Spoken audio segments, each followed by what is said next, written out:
क्या समझते हैं तमाशा।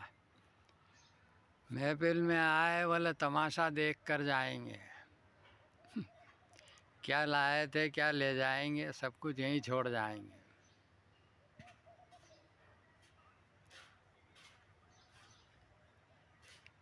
इस तमाशे की हकीकत समझ ले तो फिर बात ही क्या है। मगर आजकल तो क्या है कि एक दूसरे का तमाशा देखने की ख्वाहिश रहती है। देखो आप, किसी दूसरे के घर में किचकिच होती है तो कितनी जल्दी कान लगाता है इंसान है, और ज्ञान देने पहुंच जाता है। और जब अपने घर की बारी आती है तो फिर देखता है वो, तो बोले मेरे घर में भी यही आग जल रही है, तो वो भी फिर हाथ सेकना छोड़ के दूर हट जाता है। मगर वो अपना ज्ञान अपने घर में नहीं लगाता है, अपने घर में लगी हुई आग नहीं बुझाता, अपने घर में प्रेम भाव का संसार नहीं बसाता है। समय मतलब के सारे रिश्ते रहते हैं, जवानी के रिश्ते तो जवानी की भूख मिटाने के लिए प्रेम भाव सब बंधे पड़े रहते हैं। बचपने के रिश्ते मजबूरी से बंधे पड़े रहते हैं और जवानी के हिसाब से बंधे पड़े रहते हैं। और जवानी के बाद में जो उसकी उत्पन्नता होती है तो बाल बच्चों से बंधे पड़े रहते हैं, और बुढ़ापे में फिर मजबूरी में पड़े रहते हैं। ये जीवन की दशा हो गई। तुम्हारी स्वतंत्रता कहाँ गई है? कहने को तो देश स्वतंत्र हो गए, राष्ट्र स्वतंत्र हो गए, मगर मानसिक स्थितियाँ और शरीर परतंत्र हो गए, गुलाम हो गए। गुलाम हो गए ना। नंबर 1 का वर्ल्ड है, मगर नंबर 2 के धंधे देखो आप कैसे फल फूल रहे हैं। और दुनिया में उसी का कारोबार चल रहा है, उसी की बदौलत देखो तो आपको सारी संस्थाएं चल रही हैं। सबको पता है नंबर 2 में क्या धंधे होते हैं। और सबसे खतरनाक धंधा पॉइजन सेलिंग का लिखा रहता है ना, कैंजरस, डेंजरस, सिगरेट, शराब स्वास्थ्य के लिए हानिकारक।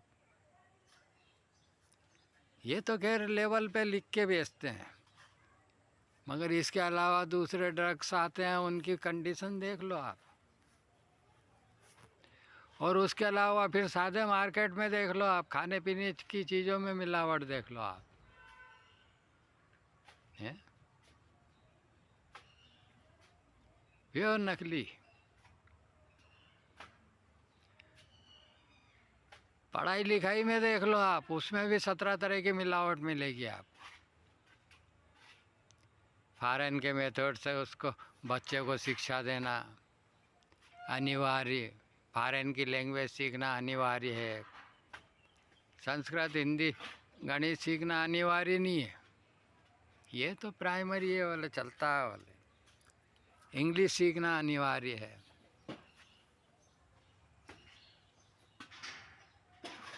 ड्रेस में देख लो,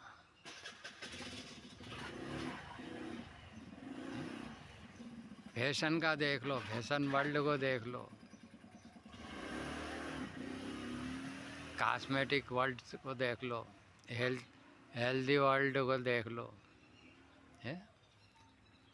बड़ी बड़ी कंपनियां जो लोगों को स्वास्थ्यप्रद बता के अपने प्रोडक्ट बेचती है, उनकी कंडीशन क्या है। कल ही पेपर में पढ़ा तो बोले वो बच्चों को दिए जाने वाले सिरप में ड्रग्स और केमिकल्स की मात्रा इतनी है कि वो बच्चा ठीक होना तो दूर, मालिक को प्यारा हो जाए।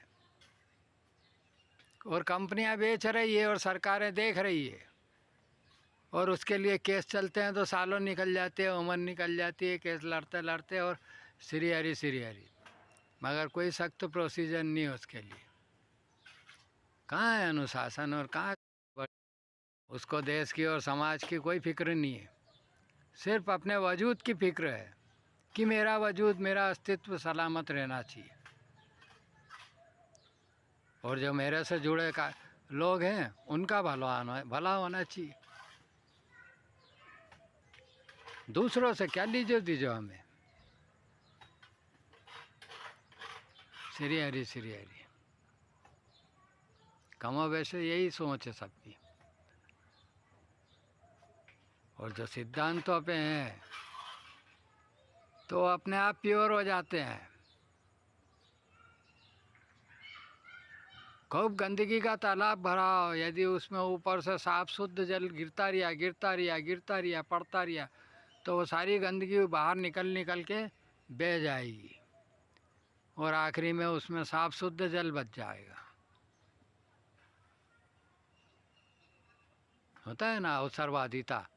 अवसर पे यही समय जाए सब पहचाने, क्या राजा क्या रंग क्या सयाने।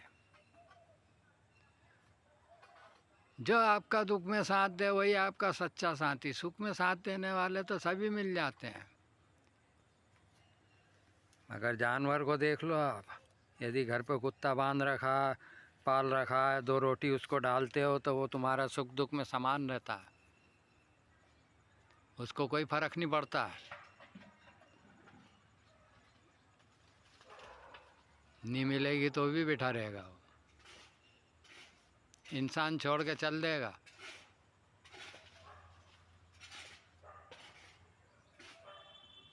और यदि उसको किसी ने लालच लगा दिया तो वो कितने ही पला हुआ हो तुम्हारा, किसी ने मांस उसके मनपसंद खाना डाल दिया उसको, तो उसके पीछे पीछे ही चल देगा वो। आज के समय में ये भी है जानवरों में और ऐसे ही इंसानों में। श्री हरि श्री हरि। तो अपने आदर्श और अपने कल्चर, अपनी सोसाइटी सब कहाँ गए हैं? इतने भगवान हो गए, लाखों की संख्या में पीर पैगंबर साधु संत करोड़ों होके मर गए। आज तक इस संसार का कोई भला कर पाया है क्या? इस संसार में कितने साधु संत पीर फकीर आके चले गए, एक से एक, जिनके चमत्कारों को आज तुम नमस्कार करते हैं हम लोग, उनके नहीं होने के पश्चात। मगर उनके आदर्शों को, उनकी बातों को मानते हैं क्या? उनके आदर्शों को और उनकी बातों को मान ले तो फिर अपना जहाँ तो यूं ही स्वर्ग है, खुद से स्वर्ग की चाहना करते हो, मगर ये तो धरती है ही नरक का रूप। क्योंकि इसे नरक तो तुमने स्वयं ने बनाया है ना। जिस तरह आदम और हव्वा को मालिक ने मना किया कि ये फल मत खाना, मगर उनने वो फल खाया, सेव फल, एक फल का उदाहरण है वो कहानी में है। तो मालिक ने किया, बोले तुम्हें मालिक की बात नहीं मानना, तो उनने क्या कर दिया, एक्सपेल कर दिया, उनने बाहर कर दिया अपने स्वर्ग से। बोले जाओ तुम, धरती पे पटक दिया। क्यों? क्योंकि बात नहीं मानी ना तुमने। उनने तुम्हारे भले के लिए बोला था, मगर तुमने उनकी बात ही नहीं मानी। और नहीं मानी तो उसका ये हाल है। ये देख लो आदम हवा की औलादे हैं सब। हवा और हवा बोलते हैं ना, हवा क्या हवा पानी खा के दिन निकाल रहा है। आजकल साफ़ शुद्ध पानी भी कहाँ मिलता है और साफ़ शुद्ध हवा भी कहाँ मिलती है। जिसको मिल जाए बड़ा नसीब वाला, नहीं तो सब प्योरिफिकेशन का वाटर मशीनों से प्योर किया हुआ पानी पीते हैं। क्या करते हैं? श्री हरि श्री हरि। और जिनके यहाँ ये साधन नहीं है वो क्या करेंगे?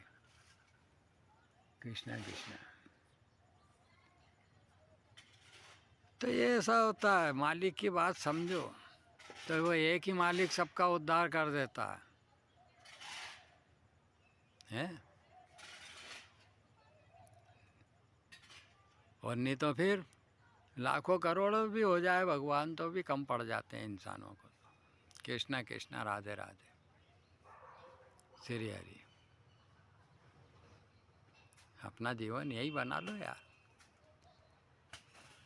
इसी तरह को स्वर्ग बना लो।